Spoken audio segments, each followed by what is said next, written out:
Okay. Well, welcome to History Night in Springettsbury Township. This is a venue of the Springettsbury Township Historic Preservation Committee. The plan is to offer these free events 3 times a year from 7 o'clock until 8:30 in the evening during the second Wednesdays of April, July, and October. Thanks to the Springettsbury Township supervisors for their support of History Nights. A little housekeeping. Please silence your phones. The restrooms are located through that door and to your left. I'd appreciate if you hold your questions and discussion until the end of my talk, unless I raise a question to the group, which I'll have several throughout this presentation. And as with all History Nights, this event is being recorded with the content viewable several weeks later as a YouTube video on the Springettsbury Township website. Now, I'm Stephen H. Smith.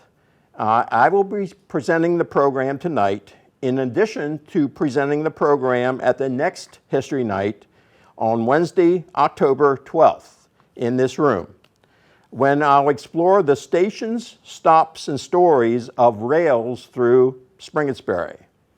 That event will focus on the history and impact of the railroad, trolley service, narrow gauge railway, etc., that served the township.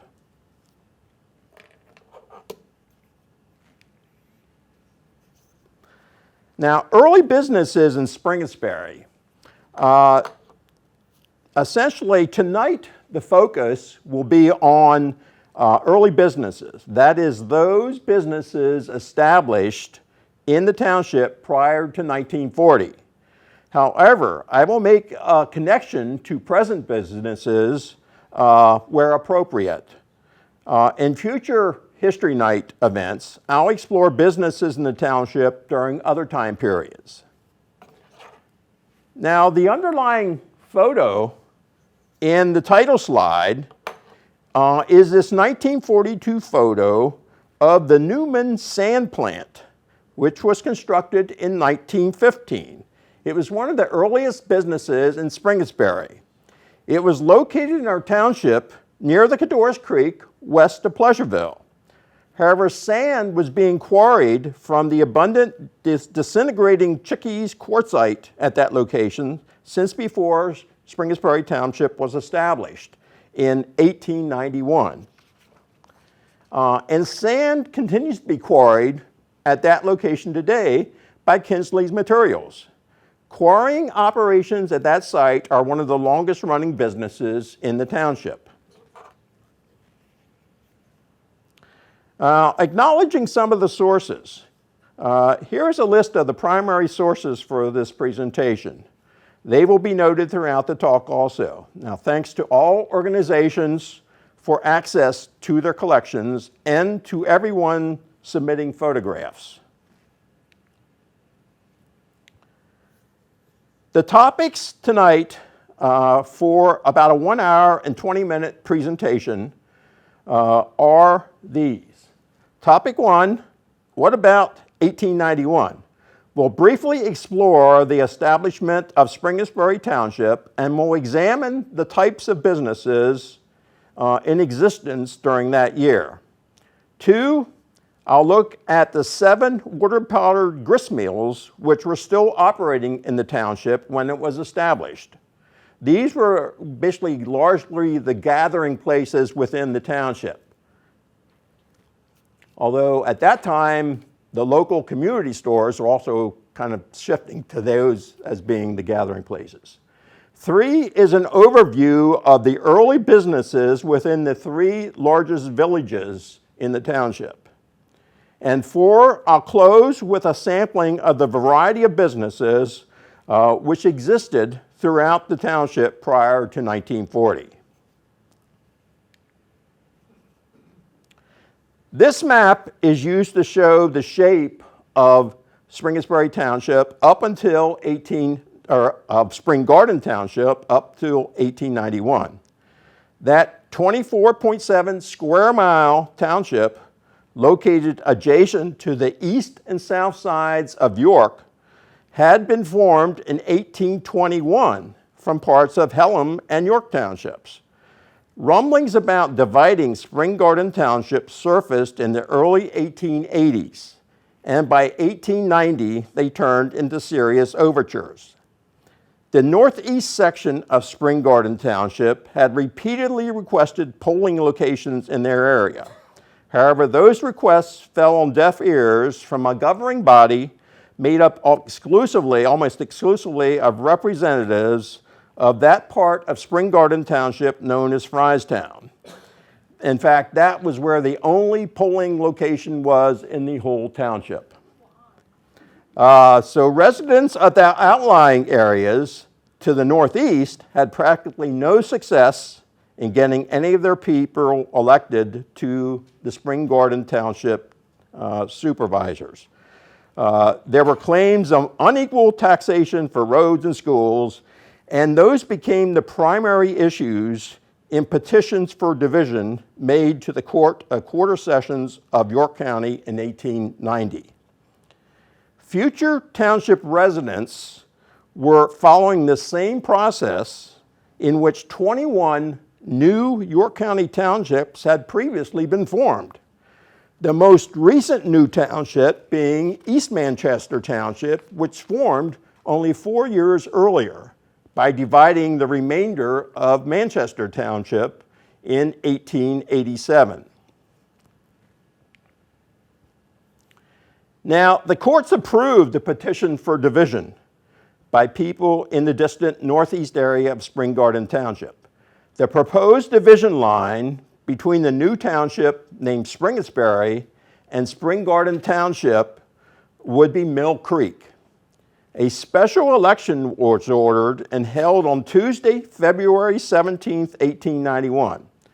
At the time, the whole Spring Garden Township population was about 1,350 voters. So they had that many voters in the township. They had a population much greater than that. There was a 47% turnout of all eligible voters in Spring Garden Township for this special election. The results revealed 597 voted for division and only 42 against division. The results were made official in the next court of quarter sessions with a decree of division on April 20th, 1891, thus establishing Springettsbury Township. Now, Springettsbury Township encompassed 16.4 square miles, and Spring Garden Township was reduced 8.3 square miles. Now, since that time, New York City has annexed several sections of Spring Garden Township, leaving that township with 6.8 square miles. In 1891, Springettsbury Township contained about 1,600 residents. There were 3 areas, however, that were important crossroads where citizens settled in villages. The early Springettsbury Township map that I show here is from a map from 1938. I showed the locations of the villages of Pleasureville, the Glades, and Stony Brook. In 1891, by perusing various newspaper articles, there were about 400 was the population of the largest village, which was Pleasureville. The Stony Brook area was next with about a population of about 300, followed by the Glades with a population of 200. So that left about 1/2 of the population primarily on farms scattered throughout the remainder of the township.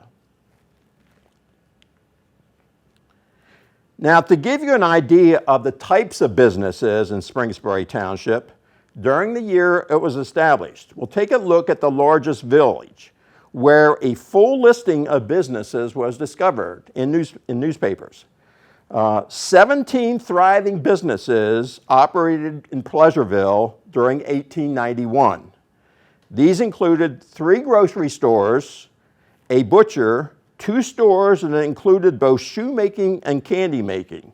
If you look at the information in the newspapers, it appears that the man in the family is doing the shoemaking and the woman is doing the candy making, and they're all selling it together in the same counter in the store. So it's like, this is the first I've ever heard of that combination, but that's something new to me. So there were two of those businesses in this village of Pleasureville in 1891.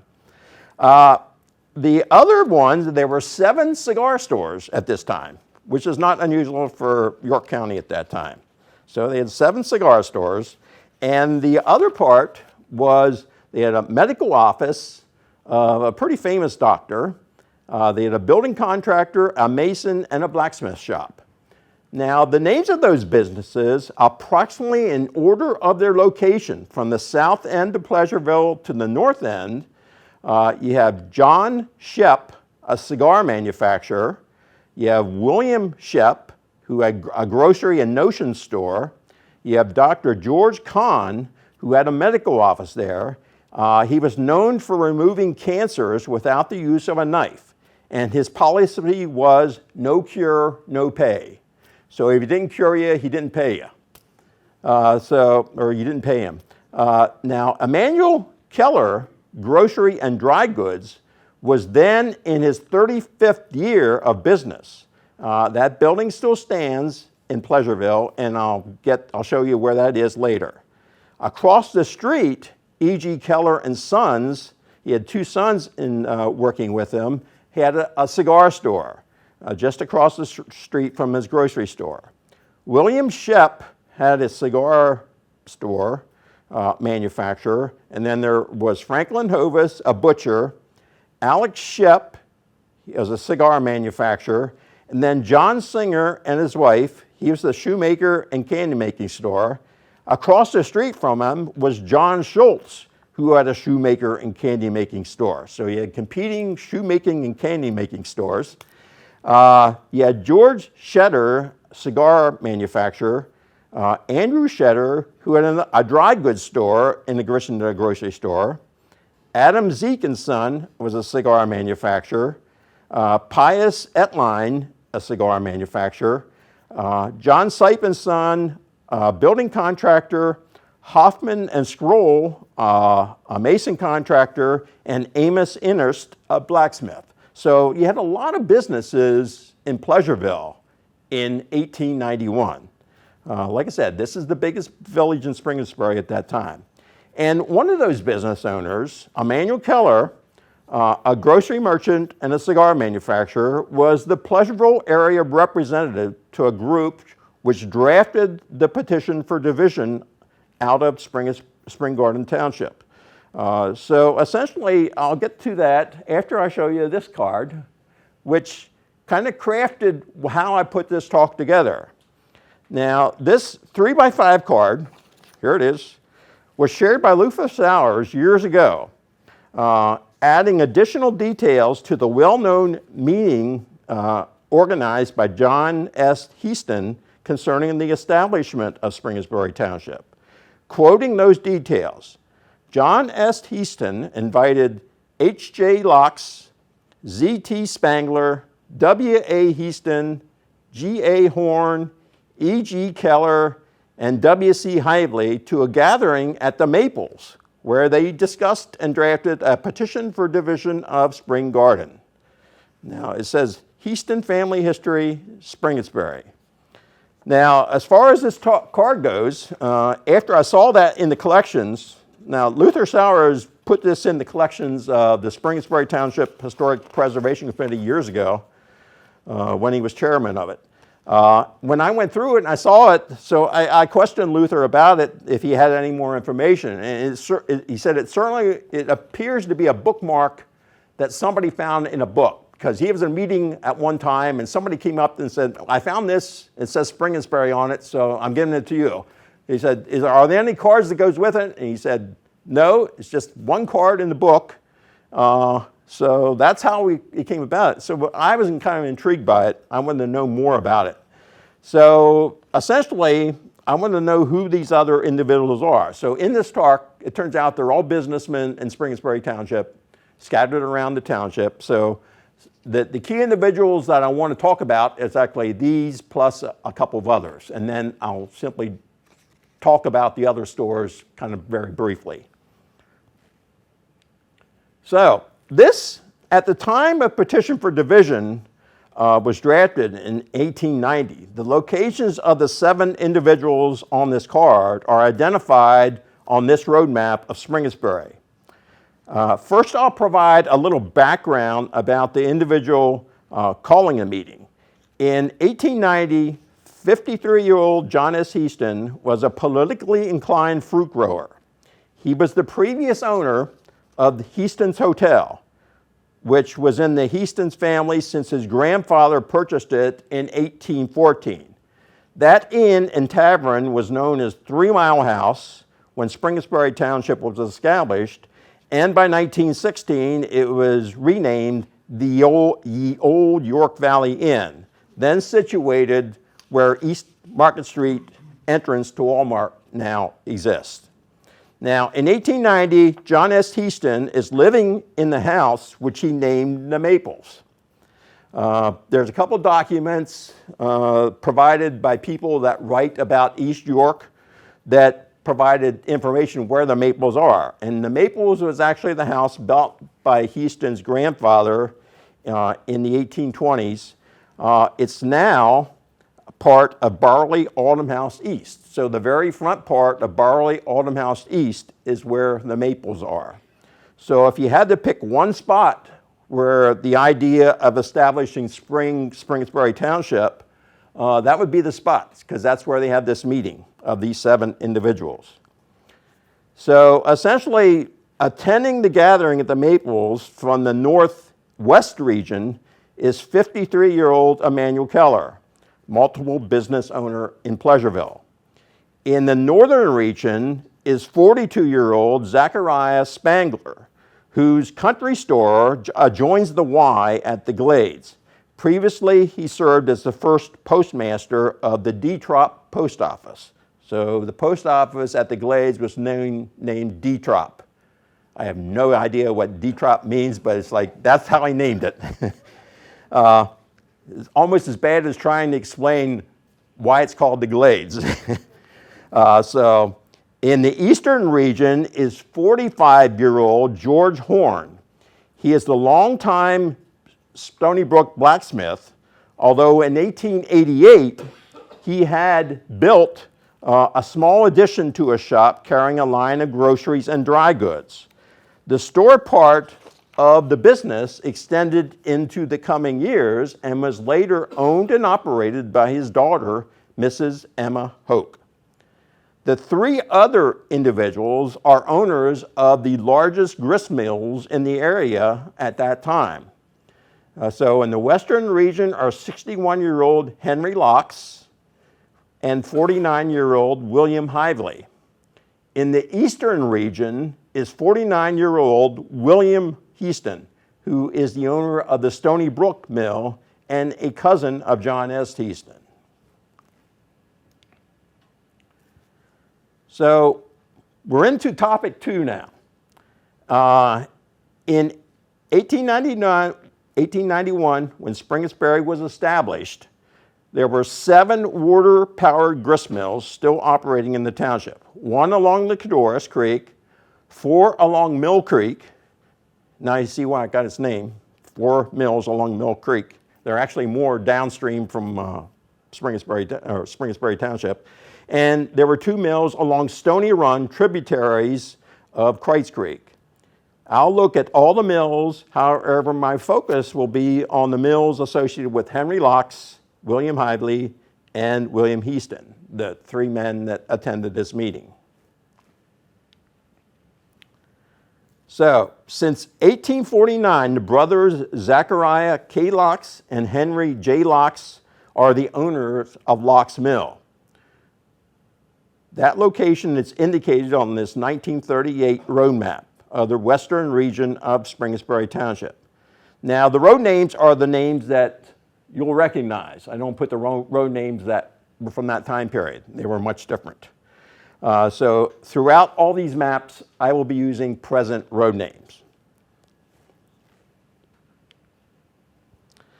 Now, this is a westward view of Lox Mill in 1870. A dam across the Cadorus south of the mill provided the head race with the water to power the mill until 1928. Most of Lox Cadorus brand flour was processed at this mill and packed in the barrels and shipped via railroad to Baltimore customers. So most of the flour processed here, you can see the siding with the railroad car on the left, and you see the local customers were getting flour in wagons pulled by mules. Fast forward to 1969. From the same viewpoint, this 1969 photo of Lox Mill was taken a week before the mill was torn down, as part of the elevated two-lane Arsenal Road being widened to 4 lanes during 1970. Both of the new lanes were placed to the north side, that is the mill side of the existing 2-lane Arsenal Road, which had been constructed in 1948. Before then, the right side of the photo shows the Arsenal Road that existed until 1948. So on the right side here, you can see that was Arsenal Road up through 1948. It was practically a single lane road because you had to cross a single lane bridge to get across the Cadorus. Think of the traffic jams. But at that time, when I talked to people, the major traffic jams was getting across the 4 railroad tracks. You'd have trains coming in and you had the railroad right below it. Sometimes you'd back up there for 30 minutes to get across the railroad tracks. And then you contend with a 1-lane bridge. So it's almost as bad as today. Maybe even worse. Now, this is a 1948 northeast looking aerial photo showing all the new roadwork surrounding Lox Mill, which is pointed out by symbol 5. So you see Lox Mill there. So you had major road work in the area. That bridge that you see there, number 1, is the single lane bridge, which has stood there since 1885, after the flood of 1884. So the 2-lane Arsenal Road is under construction with the concrete bridge over the Cadorus at symbol 2. And the elevated bridge spanning the 4 railroad tracks is at symbol 3, which is the main thing that alleviated the congestion in the area, is that bridge 3. People don't realize that.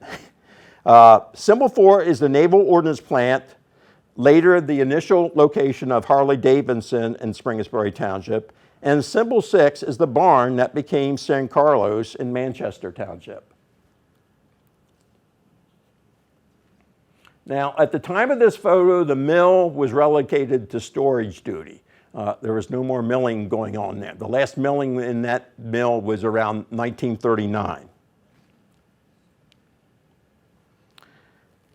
Now, here is the 1947 view of the single-lane right-on bridge, which shows Lox Mill and the Arsenal Road Bridge construction just getting started in the background.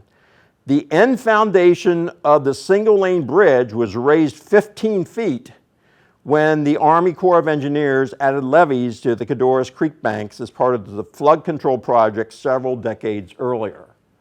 So you can see where in the black area there, that's where they raised that bridge that was put in 1845. This is a view of the bridge. Here a car on the Lox Mill Road single-lane bridge travels westward from Springettsbury Township into Manchester Township. An eastward bound car waits its turn to proceed. Just imagine that. Supposedly when I talked to people that actually drove on that bridge really kind of swinged and swayed as you went across. So I forget the name of it. Shivering Liz, he said, I guess it's a neighboring. Shivering Liz is like when you have Jell-O on a ship, it kind of shivers. He said it felt just like that going across that bridge. The next mill we'll look at is Deal's Mill.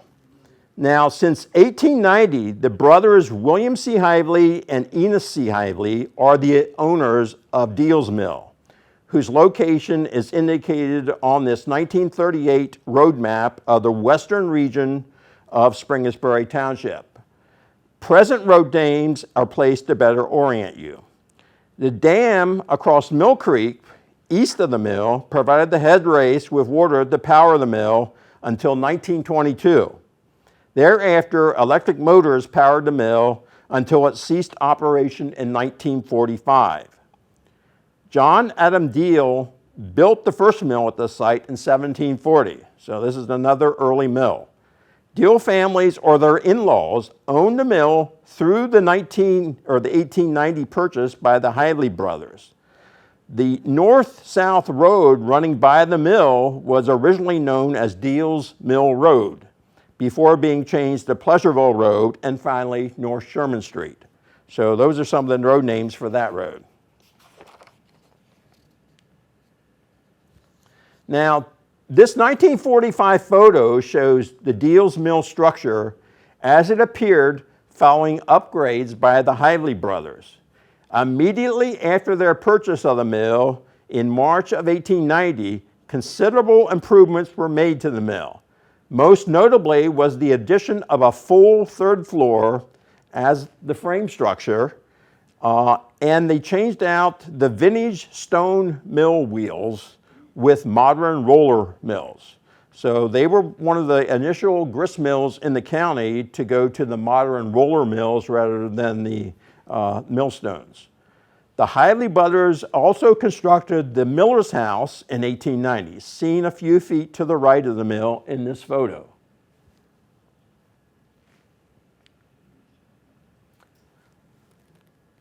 The overall Deals Mill complex is shown in this northward view, looking across the meadow in Spring Garden Township. The mill complex is on the north side of Mill Creek in Springettsbury Township. At the right is the Deals Mill covered bridge spanning Mill Creek, which is today the site of North Sherman Street Bridge over Mill Creek and I-83. So they actually got quite a few covered bridges. That might be another good talk. All the covered bridges in Springettsbury Township when it was formed, because there were quite a few of them.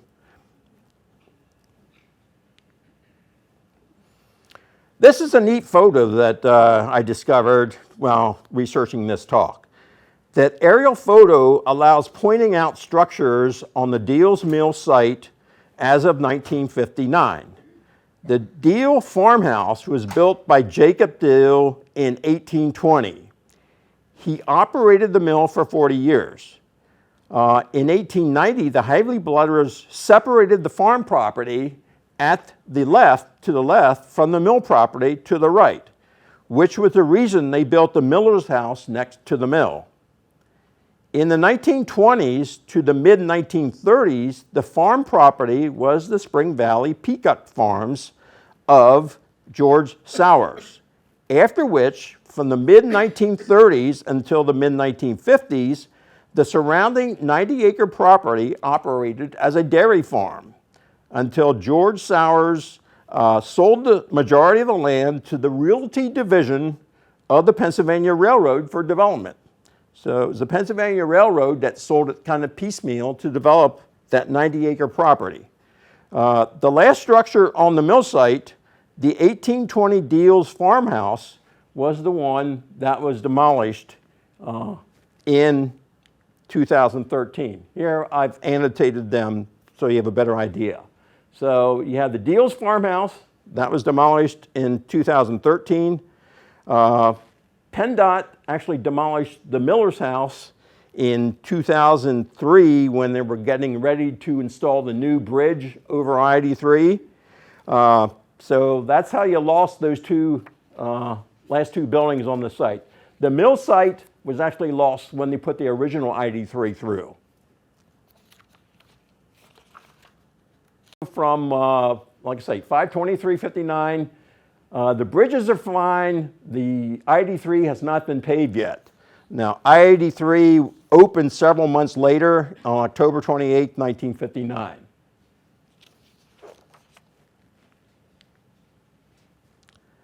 Now, the locations of the 3 other mills along Mill Creek in Springettsbury Township are indicated on this 1938 road map of the southern region of the township. Now, like Deal's Mill, all these mill buildings were demolished when I-83 was constructed, which is kind of makes sense because I-83 basically follows Mill Creek through the township. The 2 mills south of Mount Rose Avenue are located between Camp Betty Washington Road and Mill Creek. Landis's Mill was last run by water power in 1892, so that barely made the cut being in this talk. I pointed out the PA&S Smalls Mill because that was actually the first mill of PA&S Small. That was in operation 5 years before they built Cador's Mills in Manchester Township, which is their big mill that went through other owners and is still operating. Smizer's Mill is the mill located between North Hills Road and Mill Creek. That mill opened in 1756, so that's an early mill. However, it was not a substantially sized grist mill until Jacob Smizer purchased it in 1873. He substantially expanded and improved milling operations. With his partners, the complex was called Foss, Smith, and Smizer Spring Rock Mill. Although Smizer was the majority owner. Now, this is a 1908 Sanborn fire insurance map of Smizer's Mill property. The road running north-south to the right side is indicated as Smizer's Mill Road. So many of the early north-south roads in Springettsbury Township were named for these early mills. We still have Lox Mill Road in the western part of the township, a short section of it. Deal's Mill Road became North Sherman Street. Smizer's Mill Road became North Hills Road. Mount Zion Road was actually originally called Brillinger's Mill Road because it ran to Brillinger's Mill in East Manchester Township. Mundus Mill Road, where the high school is now, is in Springettsbury Township, just like Brillinger's. However, it was leading to a mill across the creek in another township. So we only have those 2 mill roads in the township, which is Lox Mill Road and Mundus Mill Road. Now, Smizer's Mill was water powered until 1911.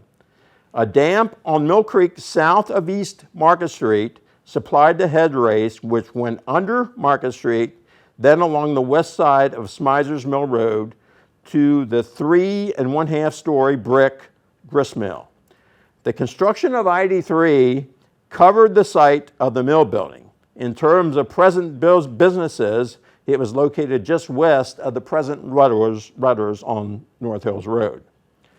However, before I-83 came through, this was the site of some of the earliest industrial businesses in the township. After the death of Jacob Smizer in 1911, his partners ceased all milling operations and started using the structures on the mill property for light manufacturing. In 1916, they built several new industrial businesses along the west side of North Hills Road, hoping to land work as a subcontractor to a car factory planned to build across the street.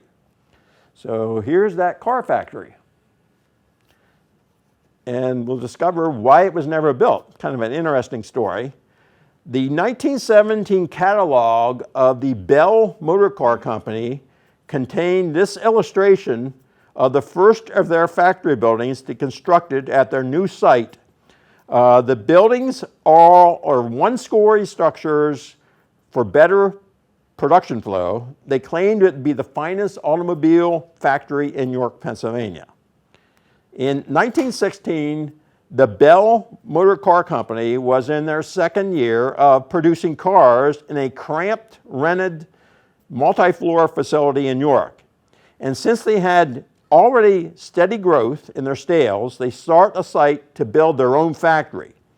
In June of 1916, A site along the railroad corridor in the East York development was purchased from John H. Longstreet's Land Development Company. The site would allow room for growth on 15 acres in the southeast corner of the Pennsylvania Railroad and North Hills Road. However, months later, the site work to build a factory came to an abrupt halt due to the unforeseen circumstances of a December 1916 bankruptcy of York's premier automaker, the Pullman Automobile Company. However, that did allow Bell Motor Car Company to gain the use of the Pullman factory buildings at a bargain price. As a result, the new factory in Springettsbury Township was never built, and the 15-acre site was sold back to John H. Longstreet. Now, Bell cars were produced for another 5 years in York, and the industrial buildings constructed on speculation along the west side of North Hills Road functioned for many years like today's business incubators for startup businesses. There are a number of businesses that started out in those buildings. And the last of those buildings were torn down to build the Rudder store now at that site.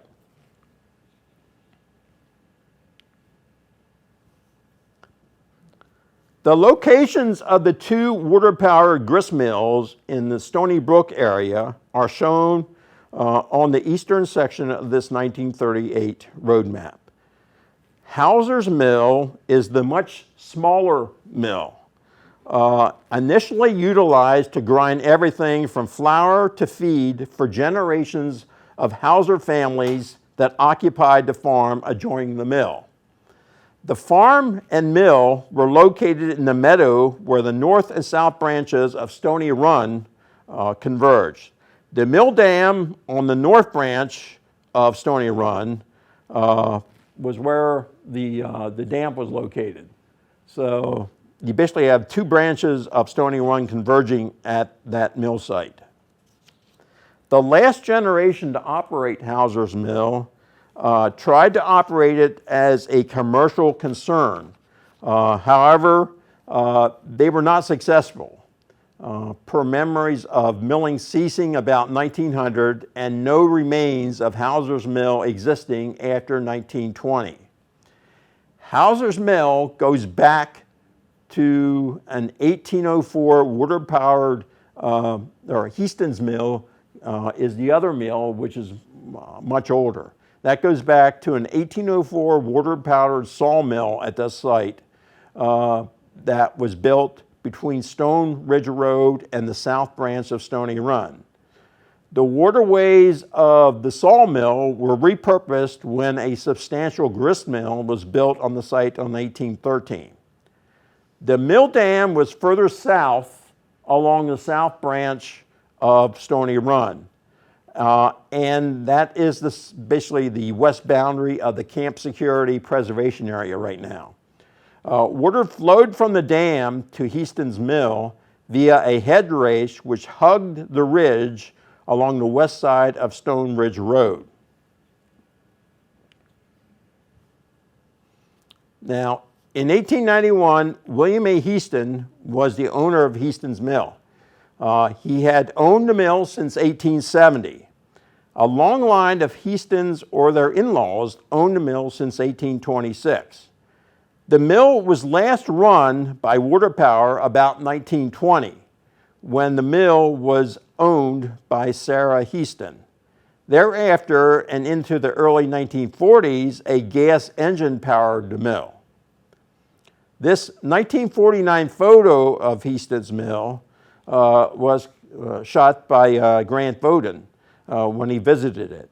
The mill, see, this particular side that you're seeing there on the right side faces Eastern Boulevard now, and on the left side, that faces Stone Ridge Road. The next slide I'll use to explain some of the design features afforded this mill by its unique site setting. So essentially, this mill, I consider it's one of the neatest mills in York County. The mill itself, like going from Grant Foden's notes, I've annotated this mill. He noted it housed, the mill was in a brick mill building. It had a 32-foot diameter overshot water wheel. It was fed by an overhead wooden flume from the head race along Stone Ridge Road. I've drawn in the appropriate location of the flume. The brick columns, which are partly collapsed, would have supported the flume. Most of the large brick columns still stands where the flume turns to enter the mill and deposits a flow of water onto the water wheel. The water wheel can be so large because at 32-foot diameter, because by the building being built on an incline, the trail race can easily be put into a ditch much deeper than that of the cellar.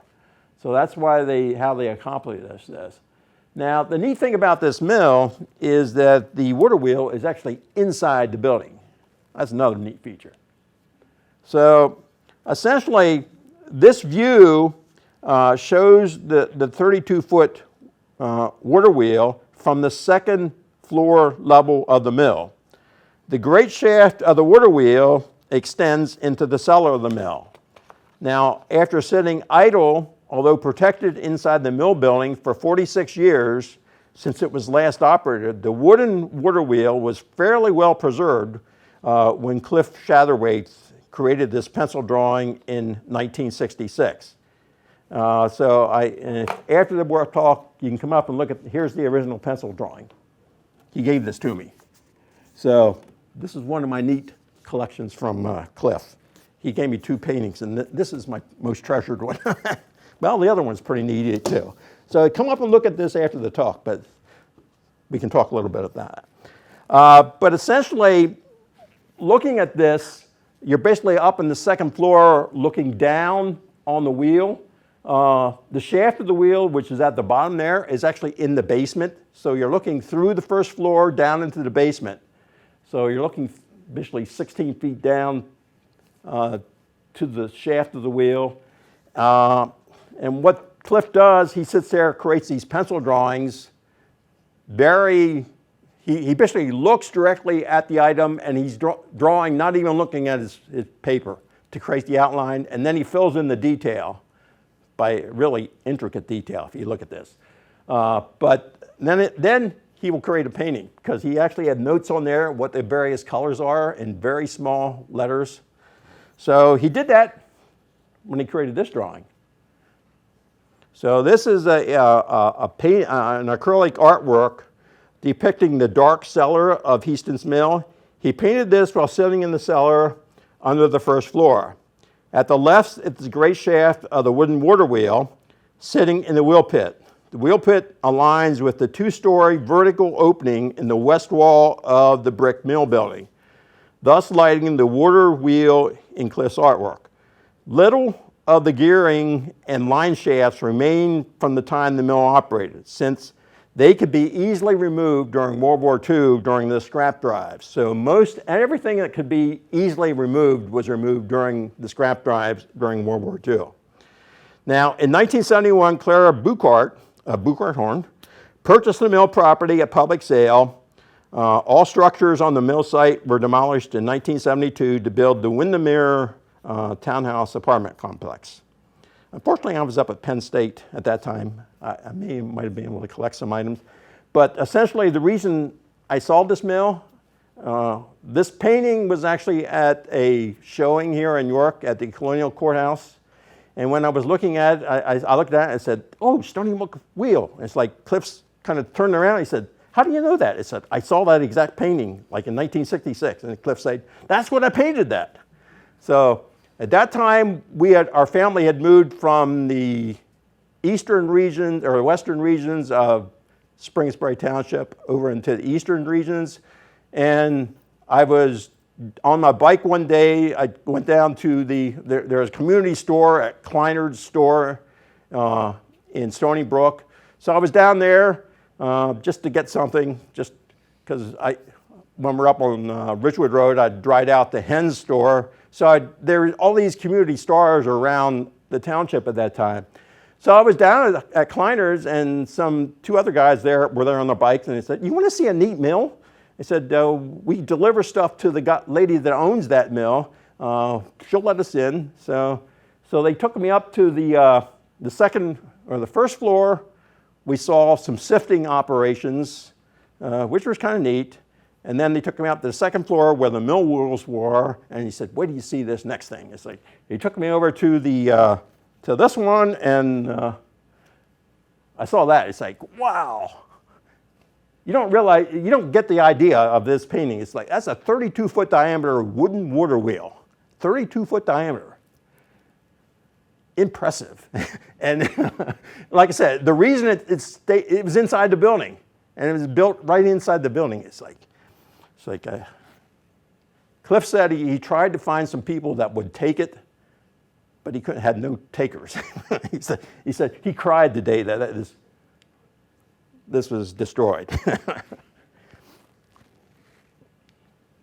So we're on to the next topic, village businesses. So in this topic, I'll look at the early businesses within the 3 largest township villages. In researching this overall presentation, I identified over 200 businesses that had obtained a mercantile license to operate in the township from 1891 prior to 1940. I only have time to recover a fraction of those businesses, so I apologize if I do not mention a business you expected to hear about tonight. I began the presentation by noting the 17 businesses that existed in Pleasureville during 1891, and then progressed counterclockwise in the township, examining the milling businesses of 7 water-powered grist mills. In this third topic, I'll continue the general counterclockwise sweep of the township by first traveling to the Glades. Now, on this road map, I show the locations of 2 featured businesses in the Glades. The wheelwright and wagon shop of John Markley is along Trout Run Road, which was originally named Furnace Road since it was the shortest route to Godora's Furnace. The country store of Zacharias Spangler is on Brook Mill Road, which was originally named Vinegar Ferry Road, since it was the shortest route to Vinegar Ferry to cross the Susquehanna. Before I get to the featured businesses, here are the owners of a few other early businesses in the Glades. Now, through the initial decades of the 1900s, the majority of the farms in the Glades grew tobacco as their principal crop. I know farming is a business. However, for the purpose of this presentation, I only included those agricultural concerns where it was required to obtain a mercantile license as the businesses I'm presenting. Now, William Geinrichs operated another general store in the Glades and was also a cigar manufacturer. He was in business until about 1913. David Spangler was a carpenter and builder from about 1914 onward. Johnny Geinrich had an orchard and tended a roadside produce and fruit stand, which required him to obtain a mercantile license. Now, Charles Shue had a business called the Glades Panther Club, of which he was a licensed merchant during a few years in the late 1930s. Little else was discovered about that club. If anybody else can share anything about that, please contact me. It might have been a club similar to the Hawk Gunning Club in Pleasureville, or it simply might have been like they had baseball teams at that time in there. It might have been a club for the baseball teams. Like they were always up to getting teams together with the other mainly Manchester Township and Springettsbury Township at that time were trying to get a league going of baseball teams. Now, and it's kind of curious, the mascot for Central now is the Panther, So maybe this is the first instance where they have the panther as their mascot for this club. So if anybody knows anything about that, please contact me. Now, John Markley was born in 1872. He apprenticed as a wheelwright to Joseph Plymire and took over Plymire's wheelwright and wagon shop business in the Glades during the late 1890s. The photo you're looking to the southeast along the north side of Trout Run, a short distance before reaching Lower Glades Road. Next to the shop is the house associated with this business. Now, John Markley later added blacksmithing and house painting to his business, shifting his occupation with the shift from horse and wagon to automobile. So wheelwright kind of went to blacksmithing shift and then to house painting as you're going through the early decades of the 1900s. Here you have a picture of John Markley. In 1898, he is shown in the doorway of his wheelwright and wagon shop business in the Glades. Actually, these paintings were a recent addition to the York County History Center, found at an auction, and they're actually annotated by the person, William Plymire, that took the photos. So that's the reason we know all these details about them. So that's neat. So if you have old photos, write on the back who they are and what they're doing.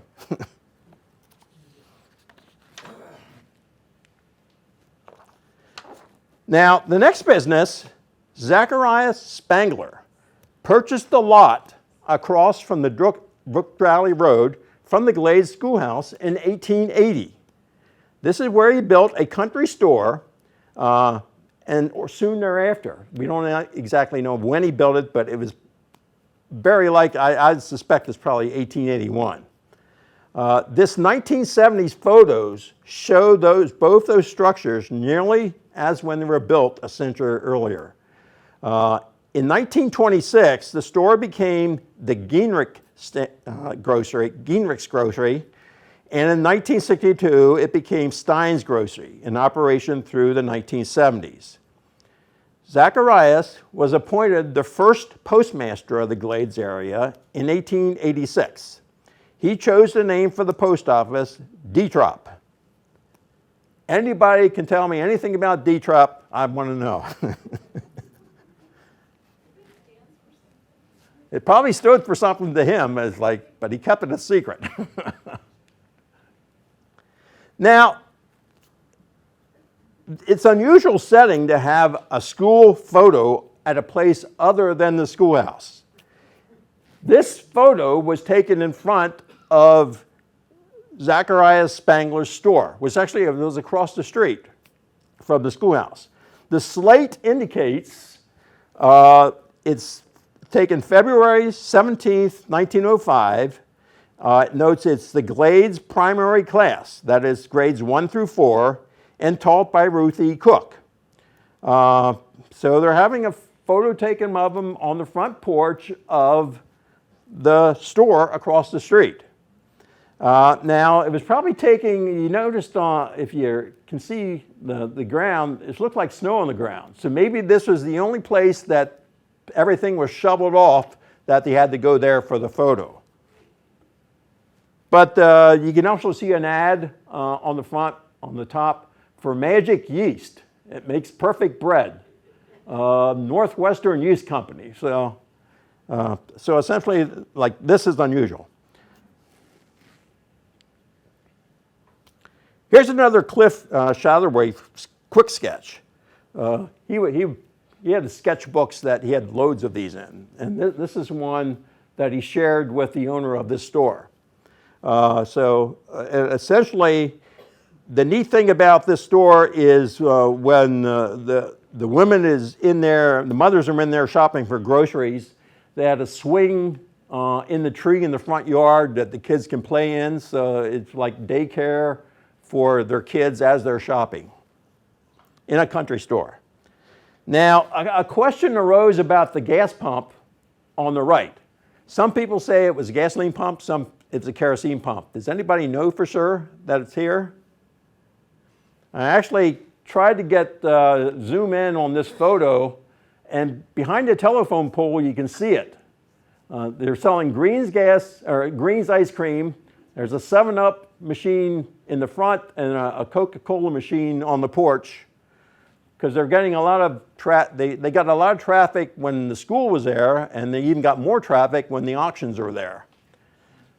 But the gas pump behind, and I can zoom in a little bit more, you can't read anything on it, but so I don't know if it's kerosene or gasoline. I know the gas pump at Henn's store on Ridgewood Road, that was a kerosene pump that they had in front of their store.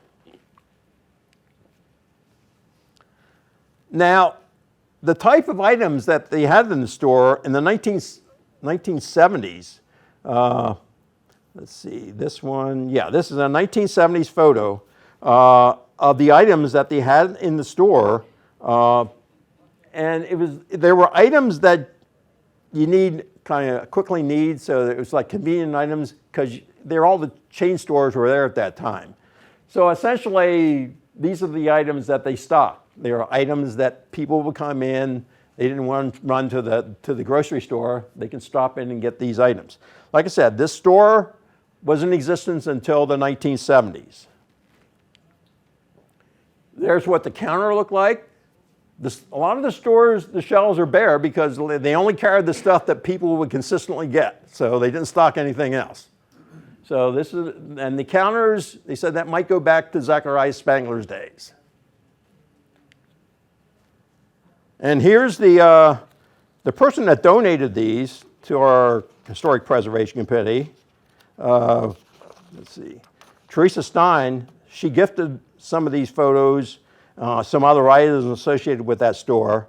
In this particular photo, the display basically is a photo of her daughter, Jessica, making the final tally on a particular day. So,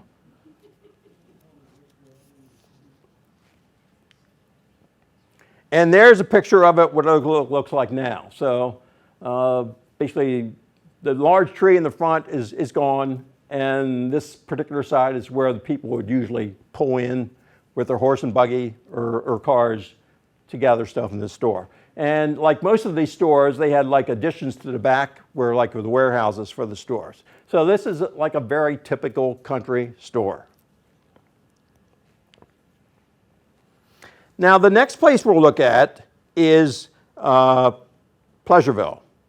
Now the E.G. Keller store is at 2543 North Sherman Street. Dr. George Kahn Medical Office is at 2481 Pleasant View Drive. They were both longtime residents of Pleasureville. And here are some other businesses to add to those 17 that I noted at the beginning of the talk. Rolandus Keller, he had a general store. F.E. Keller had a grocery store. Stuart Deal, he had the Deal Cigar Company. Fred Winka was a butcher, and Michael Sipe, he was a carpenter and a watch repairman. So if you wanted a watch repaired, you went up to Michael Sipe in Pleasureville. Now, Pleasureville was initially successful in getting a local post office during 1887 when Emmanuel Keller was appointed as the postmaster. However, that was never put in effect under that name due to another long-established Pleasureville post office in the state, a fact overlooked when the application process was errantly approved. The decision went through the appeals process for a number of years because Pleasureville, they wanted their name Pleasureville, until finally they decided on the name Springett. One T. I've seen one T and two T's. Springett is in the official post office documents, and I've seen postmarks, letters from Springett. It's one T, S-P-R-I-N-G-E-T. Now, the Springett post office had 5 postmasters during its existence from 1891 and closed until it closed in 1908. That's when rural free direct delivery went into effect in the northern section of Springettsbury Township. Thus began RD Route 5 with mail delivered directly to mailboxes at every residence or establishment out of the York Post Office. The 5 businessmen who served as postmasters of the Springett Post Office and their dates appointed are shown on this list. So you have William E. Shep, first postmaster, then Alvin Sipe, who owned a cigar store. You have Claire H. Dietz, a builder. You have William H. Lehman. I haven't found out exactly what he did. And Aaron Leitner. He's the final one. He had a cigar store also. Now the thing is, when you're a postmaster in these small villages, you usually have a store or building, and you need that to become a because during the time period each of these Pleasureville businessmen served as postmaster, they were required to free up a corner in one of their buildings to move in the cabinets and partitions of a rural post office, such as this one. Now, the extent of it depends on how big an area you're serving. And actually, the Springett Post Office serviced both the Pleasureville area and the Glades area.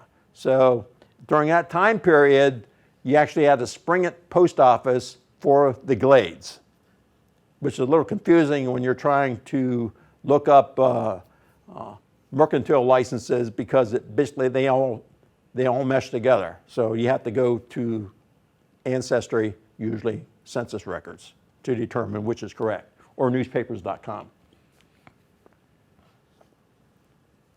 Now, the Emanuel G. Keller conducted a general store in Pleasureville for a period of 52 years, from 1858 until 1910.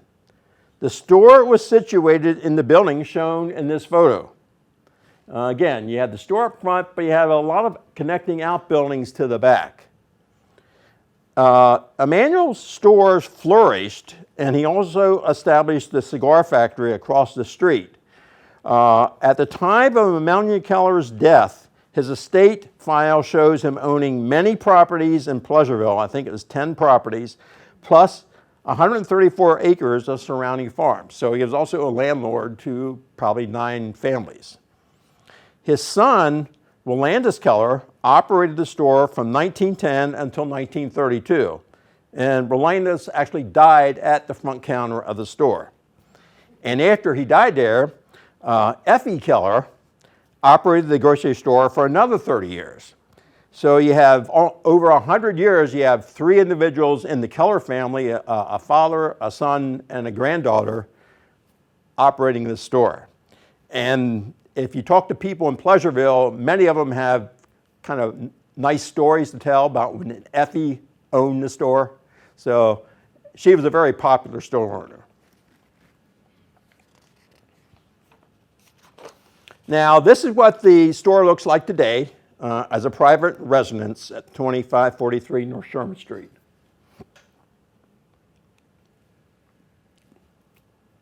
Now, Dr. George Kahn, he was a prominent 19th century cancer doctor. He was actually known throughout the Northeast. He practiced in Pleasureville for nearly half a century. He initially resided at 2461 Pleasant View Drive, and by 1876 he had moved into the home pictured at 2481 Pleasant View Road. John Gibson's 1886 History of York County contains a background on Dr. Kahn. I'll indicate the last part that deals with his medical practice. When Dr. George Kahn was 28 years old, he began the successful treatment of cancer. His success in the treatment of this lonesome disease is so marked and exceptional that he's made it his life's work. Many people in York and adjoining counties in the enjoyment of health today can testify to Dr. Kahn's success in their cases, having never failed to give relief from after having failed to get relief from eminent physicians in larger cities, end quote. Now, in 1849, Dr. Kahn moved to the area. So he's there for more than 50 years. He actually 10 years prior to Emanuel Keller. And in fact, when he moved there, the town was called Possum Town. He didn't have the Pleasureville name yet. In fact, it was the doctor's wife, Maria, that suggested the more pleasant name, Pleasureville. And that's per an 1857 recollection of the minister in the area, Reverend William Rabber. So Maria Kahn, you can thank her for the Pleasureville name rather than Possum Town.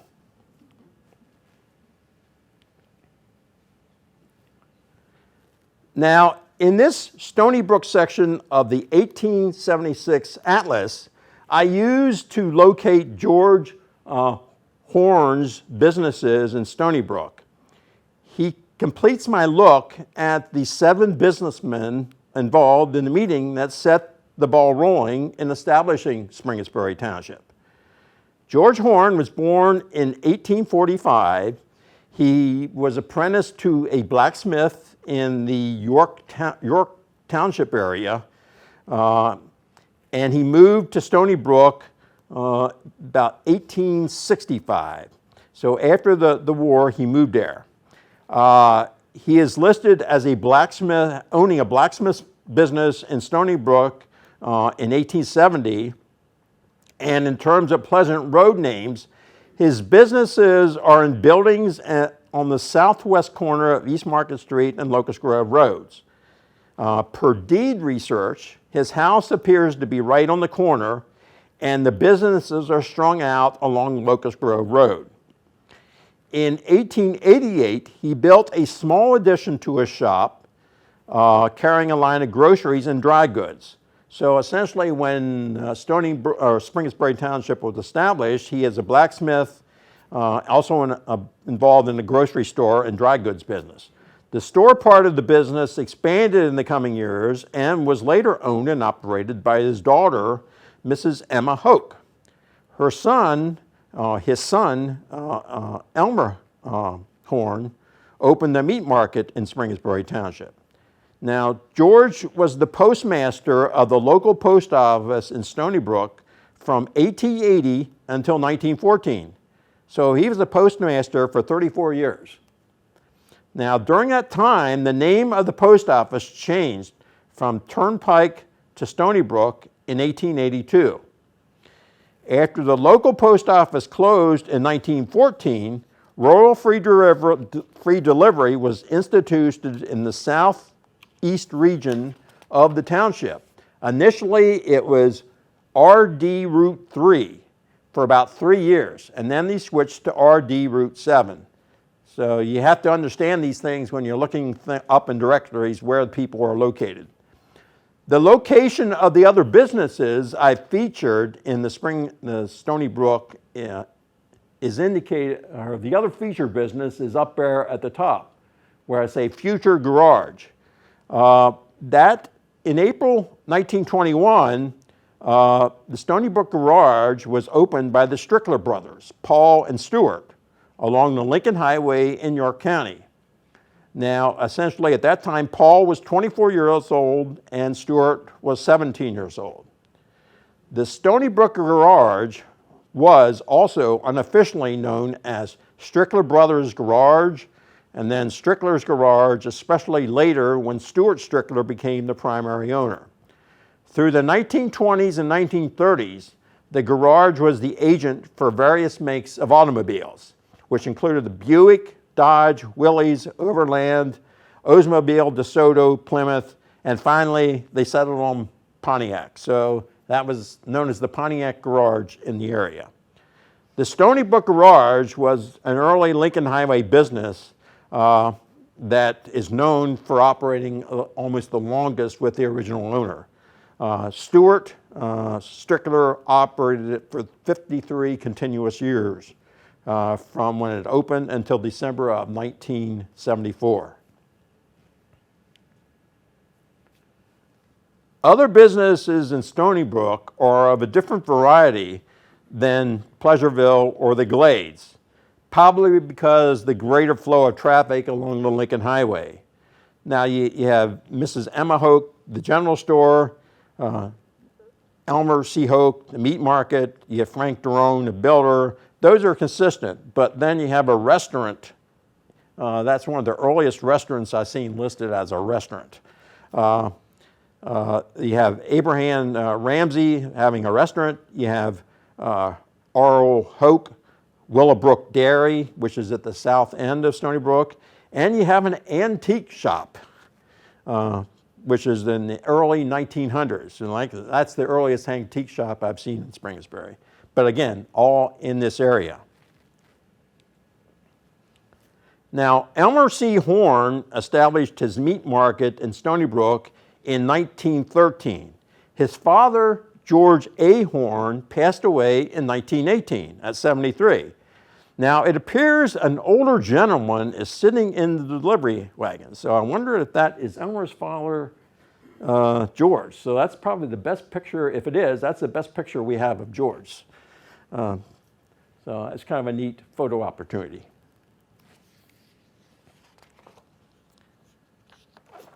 And kind of my final topic is business variety. Now, I'll take a sampling of a variety of other businesses which existed throughout the township prior to 1930 that I didn't talk about yet. I'll flip through a few of the businesses which I have photos of, and then add to it items for other businesses.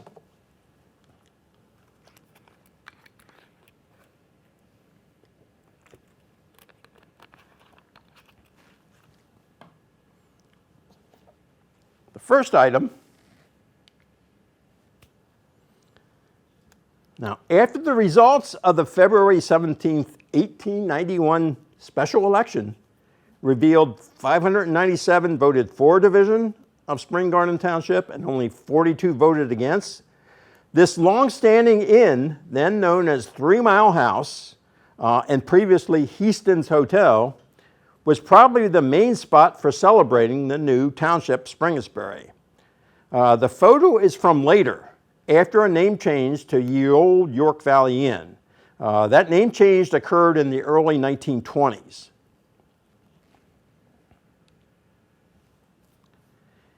In 1904, the Stony Brook Slate and Brick Company began operating near the railroad crossing along Stonewood Road. They even operated a narrow gauge railroad in their quarry, which was one of the subjects for the next History Night in October. Now, also in that time frame, in 1910, William H. Zeke operated an ice cream manufacturing business in Pleasureville. South of Pleasureville, it says. In 1912, the York Motor Company moved to their new clubhouse, a grand structure that still stands virtually at the same as it is in this photo in 1912. Or actually, it's a 1922 photo, I think, of a gathering there. But they held large banquets in there, so they had to have a mercantile license. So if you're lucky to get invited there for a banquet, you got a good meal at that location. Again, it still stands at the northwest corner of East Market Street and North Vernon Street. 1921, Dr. Crandall opened in the former mansion along the Lincoln Highway East as the Pennsylvania Osteopathic Sanatorium, but soon changed the name to Dr. Crandall's Health School. It was located on the Lincoln Highway East, just east of Stonewood Road. In 1925, the Bink Tourist Camp opened as a seasonal tent camping spot. It was located in the meadow opposite the Stony Brook Garage. In fact, the Strickler brothers were involved in financing this. The 1927 Mohawk Hobbs Road Guide noted the Big Hand Tourist Camp charged 50 cents per night to camp. The camp also rented sites where tents were supplied. Also, 2 existing Stony Brook businesses operated a temporary seasonal general store on the campgrounds. They were the grocery store of Mrs. Emma Hoke and the meat market of Emma Horn.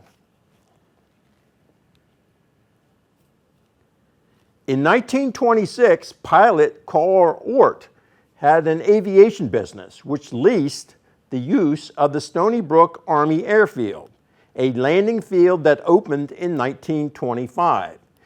And in terms of today's structures, was located about where the York County 911 Center exists, just west of Pleasant Acres.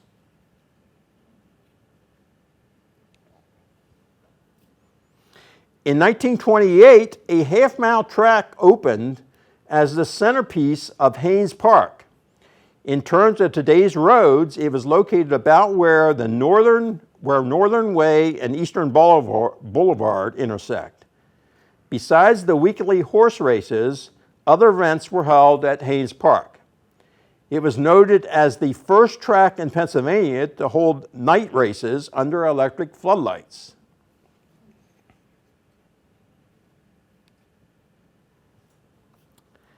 Also in 1928, the Highway Bridge service station opened along the Lincoln Highway just east of the newly opened viaduct humpback bridge over the railroad tracks. The service station has it all. Besides servicing the needs of automobiles, it featured a lunchroom and tourist cabins, plus was a sales and service location for Tyler Cub airplanes. So they'd actually land planes in the field next to it. Very unusual. In 1930, York Airport opened in fields east of Haynes Road, then was actually named Airport Road. Here, one could board regularly scheduled flights to Pittsburgh, Philadelphia, and New York. And yes, those flights were enclosed airplanes. The airplane shown in this photo is for training pilots. Also in 1930, you see the first of the gas service stations other than along the Lincoln Highway opening. Gardner's service station in 1930, I think it was Charles Gardner owned it. He opened at the southwest corner of what is now North Sherman Street and Arsenal Road. Now up to that time, like I said, a lot of the community stores had their own gas pumps or kerosene pumps, and if you wanted gas, you could get gas there at the community stores. But it's around the mid-20s, early 30s that you start seeing service stations out in the countryside that aren't along the main thoroughfares. Here, there were other neighborhood grocery stores around the township, besides those discussed in the three villages. In 1933, Evans Grocery opened at 45 North Finley Street in the East York development. So this was a grocery store, and it was built as a grocery store. Evans, I forget his first name, but he actually came from the Reading area, and he was invited by John H. Longstreet to establish a store in the East York neighborhood. So this is a purpose-built to be a store. It's now a residence. But this time period, you start to get more other businesses opening up with the repeal of Prohibition. Basically, in 1934, you have Meadow Springs Inn, which opened at the southeast corner of Mount Rose Avenue and Camp Betty, Washington Road. That was in Camp Betty, Washington Road. Actually, it was a little bit west than the current intersection with Haynes Road. So that changed when 93 went in. They basically aligned the roads. Also in 1934, the Hilltop Inn opens at the top of the hill on Mount Rose Avenue, which is now the Eagle's Nest. The following year, Breezy Tavern opens right beside the Hilltop Inn, just on the downhill side. So he basically had a lot of businesses in that corridor is where the first, after the repeal of Prohibition, they have a lot of new businesses sprung up in that area.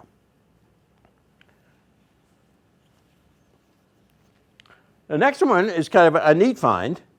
In 1935, Isabel Drumgold established a mail-order business from her home at 15 North Rockburn Street in the East York development. This mail order greeting card business was international in scope. She sent these cards all over the world. It was believed she basically was the designer of those cards.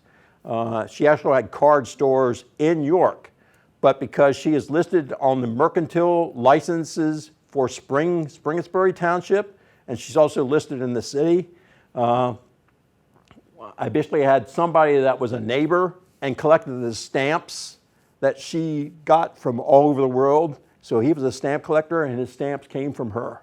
So it's kind of a neat story that somebody shared with me.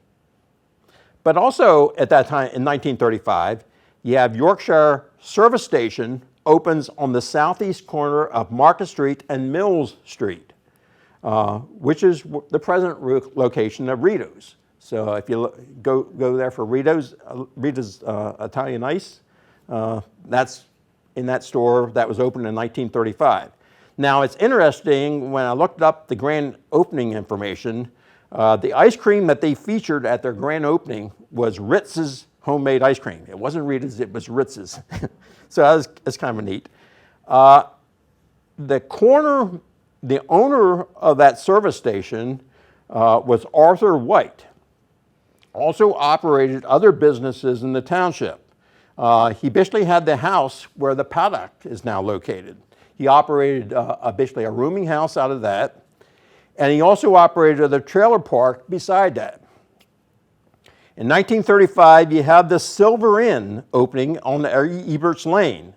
It later became known as Miller's Tavern. Again, the repeal of Prohibition is like have all these inns and taverns opening up right after that in Springettsbury. And finally, in 1939, just squeaking before 1940, Bury's Famous Hamburgers was the first chain burger business, although it was local, establishment to open in Springettsbury. They located at the Lincoln Highway entrance to Haynes Park. So it was reported that Haynes Park attracted crowds of about 3,000 to 4,000 many times for these races. So they could stop in at Bury's for a hamburger before going to the races. So that was probably a good location for them. So I hope you enjoyed this talk. And I think an hour and 25 minutes, or hour and 20 minutes, right on time. I will entertain questions. Come up and look at this drawing. I think this is a neat drawing, but so, yes? The Haynes Park, does that have anything to do with Mailman Haynes? Yes, he built it on the corner of his ranch, which is Yorkshire Ranch. So the question was if Haynes Park had anything to do with Mailman Haynes. Yes, it did. Essentially, he wanted to stage races at the York Fairgrounds. They denied him, so he built his own track.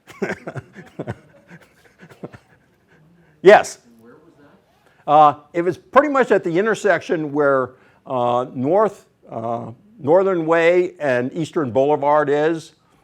Where AAA is. Yeah, where AAA is now. It basically took that whole area. Yes? Yeah, that was a trailer park later on, yeah.